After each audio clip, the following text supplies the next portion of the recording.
Today we're going to talk about 3 different flourishes that you can practice. So the reason why I say practice is because I can't do them yet because I'm practicing them, right? So what I'd like you to do today is I'd like you to go down below, and I just want you to leave a comment. You can say 1, 2, 3 because there's going to be 3 of them. The coin roll is going to be the first one. Go ahead and leave a comment for each of them if you do them, and let me know one thing that you think I do right with my practicing and one thing that I do wrong so that I can change the way that I practice. We're looking for specifics here. And while you're down there, go ahead and click the subscribe button. That way you can see more content from this channel. So basically what it's going to start out as is you start down here. You can rest it on your thumb here or leave it in your finger grip. You push it up to your index finger with your finger. So basically we have to go through a minor tutorial on how it's done because you have to know how to do it before you can practice it. And then you're going to just let it fall onto the fingers, not onto the table, but that's why you should have a table there.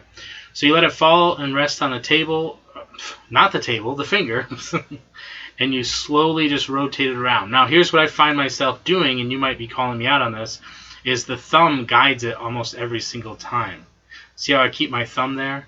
So let me know if you think that that's something that's beneficial, or do you think if I just keep the thumb out of the way, and do you think I should practice more like this?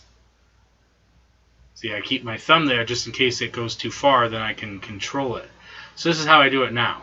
So does that look as clean as maybe doing it without the thumb, you think? Who knows?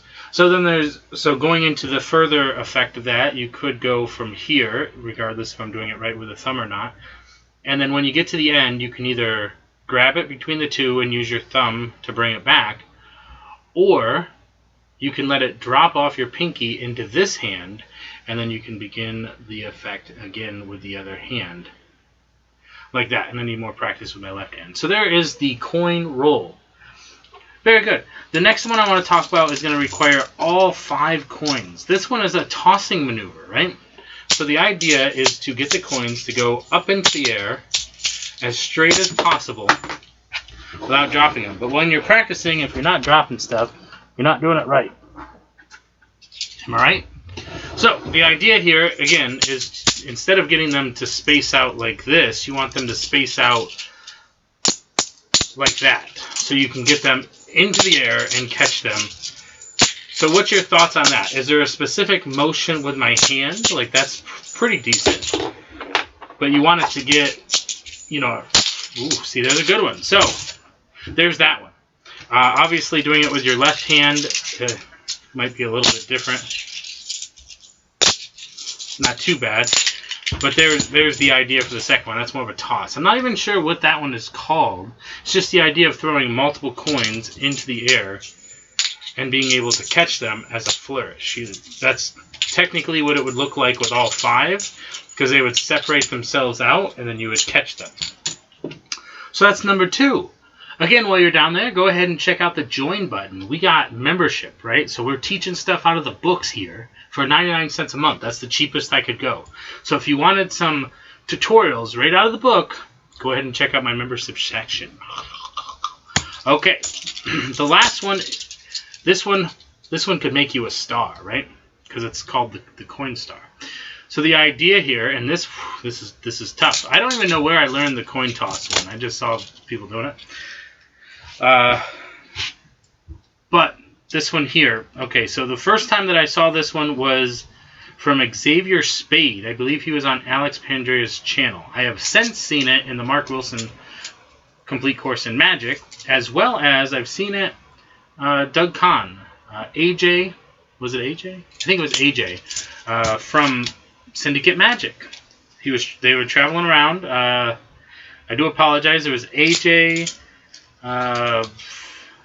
I know Bob Possible, but I can't remember the other guy, the coin guy, but I think AJ does it. It might have been the coin guy. I don't know. The coin guy seems like the guy that would do it. So again, here's as far as I can make it. So you get one to here, and then keep one of the coins back. Might have to guide myself a little bit here because it's been a little bit. When it's here, you want to leave one coin there and open that up, And then this is where I kind of run into the problem. So you're looking pretty good, but then you have to get this one to roll off from that one, and you have to catch it here.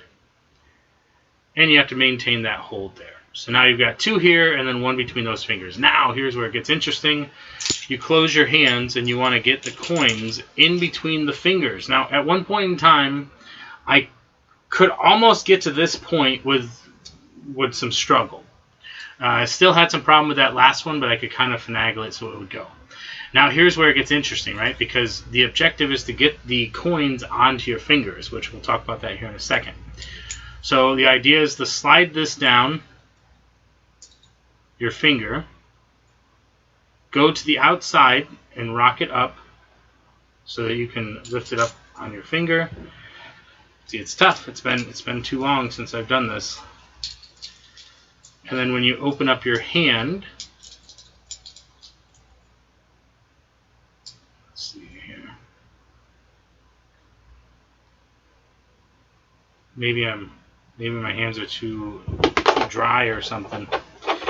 Either way, this one's the tough one. You get gradually harder and harder. So basically what you want to do is you want to get to the point where you have, see, I can't even put them on there.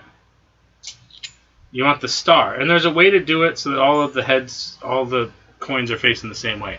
Now this is a great way to practice, just to have the coins here, because eventually you want to get to this point, and then you're going to want to be able to close it up into your hand. Then it comes back to here, and then you can do that again.